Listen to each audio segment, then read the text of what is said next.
धुलापुर के एक छोटे से गांव में गोपाल अपनी पत्नी सुमित्रा और एक बेटे नारायण के साथ रहता था।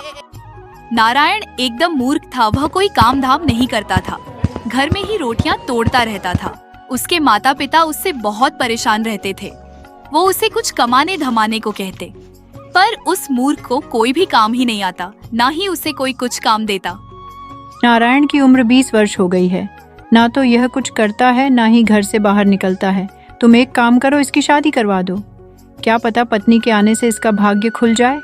तुम सही कह रही हो सुमित्रा, मैं इसके लिए कोई अच्छी सी लड़की देख लेता हूँ जो थोड़ी चालाक भी हो और पढ़ी लिखी भी हो। यह तो मूर्ख है मूर्ख, इससे तो कुछ होगा नहीं। मैं भी यही सोच रही थी, अगर इसकी पत्नी चालाक आ जाएगी तो इसकी जिंदगी सुधर जाएगी, वरना इसको तो कोई भी पागल बना देगा। तुम जल्द से जल्द कोई लड़की देखकर इसकी शादी करवा दो। कुछ ही दिनों में गोपाल अपने मूर्ख लड़के की शादी करवा देता है। उसकी पत्नी अपने साथ कुछ दहेज लेकर आई थी, उसी से नारायण के घर का गुजारा हो रहा था।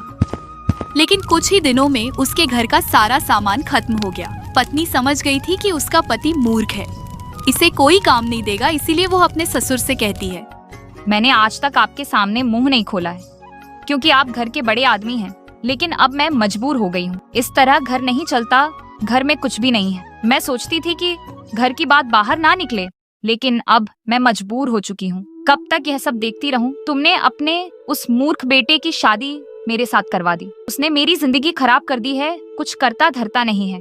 वह तुम्हारा पति है, तुम उसके बारे में ऐसा कैसे कह सकती हो? अरे पत्नी को हमेशा पति की इज्जत करनी चाहिए।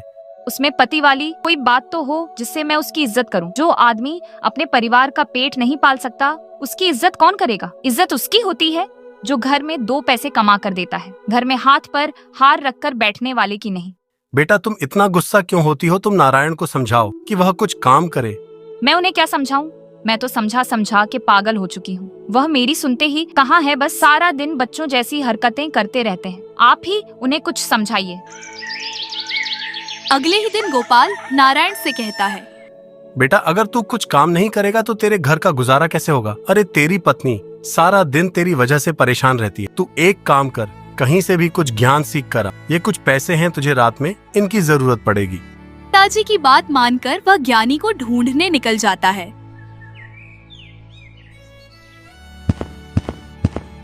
कई दिन भटकने के बाद उसे एक ज्ञानी मिला। ज्ञानी को प्रणाम कर उसने कहा, मैंने सुना है तुम बहुत बड़े ज्ञानी हो, तुम लोगों को ज्ञान देते हो। मैं कई दिनों से किसी ज्ञानी को ढूंढ रहा था, फिर लोगों ने तुम्हारे बारे में बताया। इसीलिए ज्ञानी जी मुझे कुछ ज्ञान दीजिए, मैं अत्यंत कष्ट में हूँ। बिना ज्ञान के तो मनुष्य को कष्ट होगा ही। मैं तुम्हें जरूर ज्ञान दूंगा, पर मैं मुफ्त में किसी को भी ज्ञान नहीं देता। उसके लिए तुम्हें कीमत चुकानी होगी। ज्ञानी जी अब ज्ञान देने की कितनी कीमत लेंगे? एक ज्ञान का 1 पैसा। गोपाल ने नारायण को 50 पैसे दिए थे, लेकिन अब मूर्ख नारायण के पास 4 पैसे बचे थे, वो उसने ज्ञानी को दे दिए। 4 पैसे लेकर ज्ञानी बोला, तुमने मुझे 4 पैसे दिए हैं, इसलिए मैं तुम्हें 4 ही ज्ञान की बात बताऊंगा। अच्छी तरह याद कर लो। पहला ज्ञान ये है कि जिस बात को 5 आदमी कहे उसे सत्य मान लेना चाहिए। दूसरा ज्ञान ये है कि धन मिलने पर किसी को भी उसके बारे में नहीं बताना चाहिए।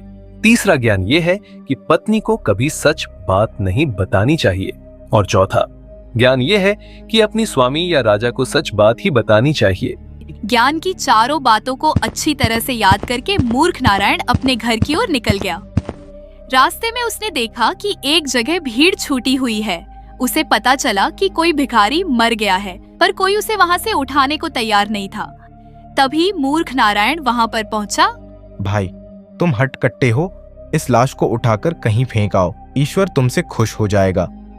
मैं इस लाश को क्यों फेंक के आऊं? ना तो यह मेरा कोई रिश्तेदार है और ना ही कोई जानने वाला, फिर मैं क्यों इस लाश को फेंक कर आऊं? लेकिन एकदम से मूर्ख नारायण को ज्ञानी द्वारा दिए गए पहले ज्ञान की याद आ गई कि 5 आदमी जो कहे उसे सच मान लेना चाहिए। यहाँ तो 5 से भी अधिक आदमी है। उसने लाश उठाई और गांव से बाहर एक वीरान जगह में उठाकर फेंकने लगा। तभी उसने देखा कि भिखारी के फटे पुराने कपड़ों से अनेक रुपए गिर रहे हैं। उसने सारे रुपयों को इकट्ठा किया और अपनी जेब में रख के चुपचाप अपने घर चला गया। आ गए ज्ञान सीखकर। क्या ज्ञान सीखकर आए हो? जरा मैं भी तो सुनूं। क्या पता थोड़ा बहुत ज्ञान मेरे भी काम आ जाए। ज्ञान तो मैं सीख आया हूँ, लेकिन किसी को बता नहीं सकता। कि ज्ञान सीखने के पैसे लगते हैं, ज्ञान मुफ्त में नहीं मिलता। तुम कैसी बेतुकी बात करते हो? मेरे तो कुछ समझ ही नहीं आता। इतने दिन घर से बाहर रहे फिर भी मूर्ख जैसी बातें कर रहे हो। नारायण अपनी पत्नी को कोई भी ज्ञान की बात नहीं बताता और ना ही भिखारी की जेब से मिले रुपयों के बारे में बताता है। अब मूर्ख नारायण के पास अनेक रुपए थे। उसके दिन सुखपूर्वक बीतने लगे। उसका रहन सहन बदल गया। उन लोगों ने एक अच्छा मकान भी बनवा लिया। उनके ठाट बाट देखकर पड़ोसियों को जलन होने लगी।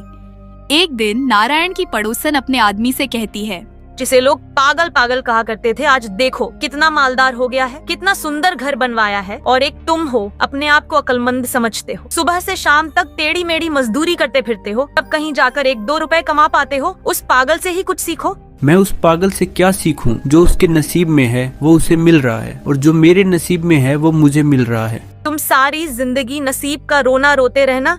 दुनिया आगे निकल रही है और तुम नसीब के पीछे पड़े हुए हो। मैं ही कल उस पागल नारायण के घर जाऊंगी और उसकी मालदारी का राज पूछ कर आऊंगी।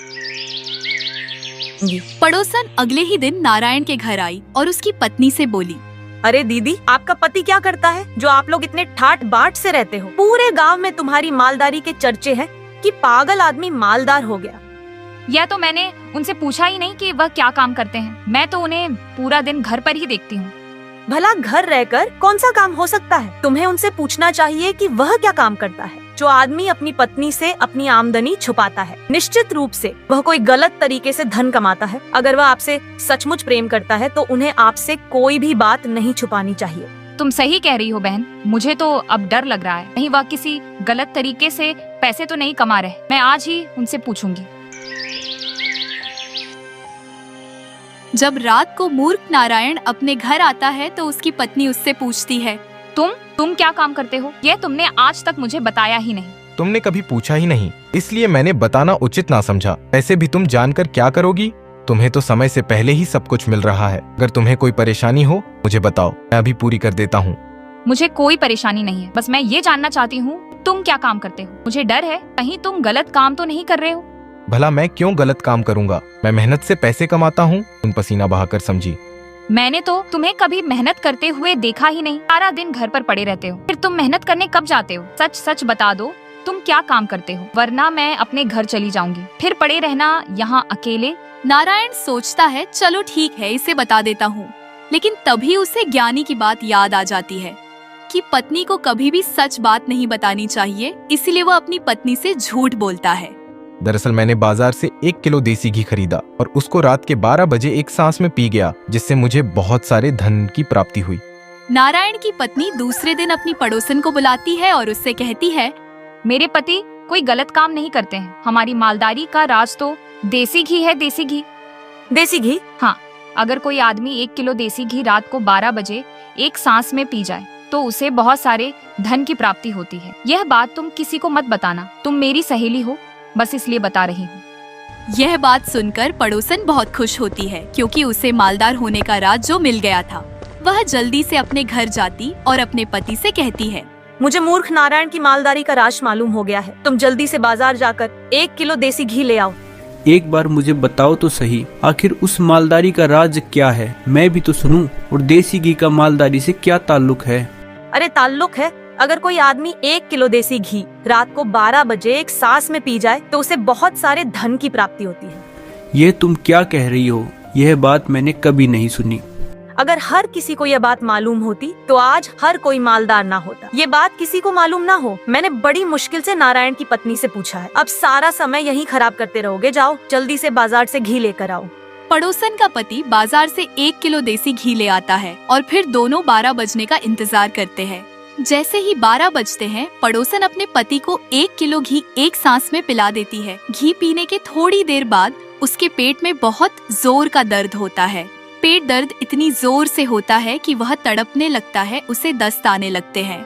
अंत में वह मर गया। पड़ोस ने राजा के पास जाकर उनकी शिकायत की। महाराज, मैं लुट गई, बर्बाद हो गई, मेरा कुछ नहीं बचा, सब कुछ खत्म हो गया। अरे कुछ बताओगी भी या रोती ही रहोगी?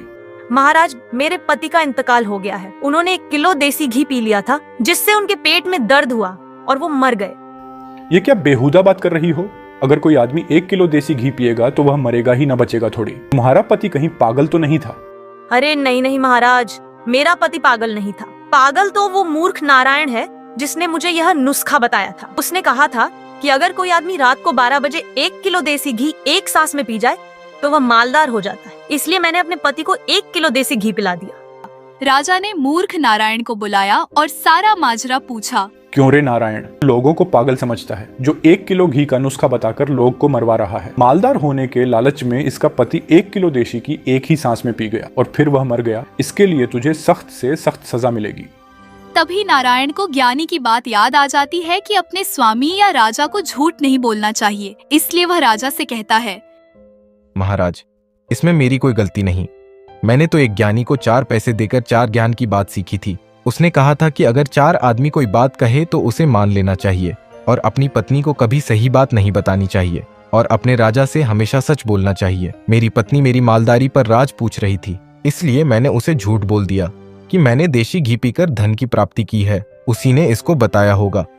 राजा नारायण के सच बोलने से बहुत खुश होता है और उसे ढेर सारा धन देकर विदा कर देता है।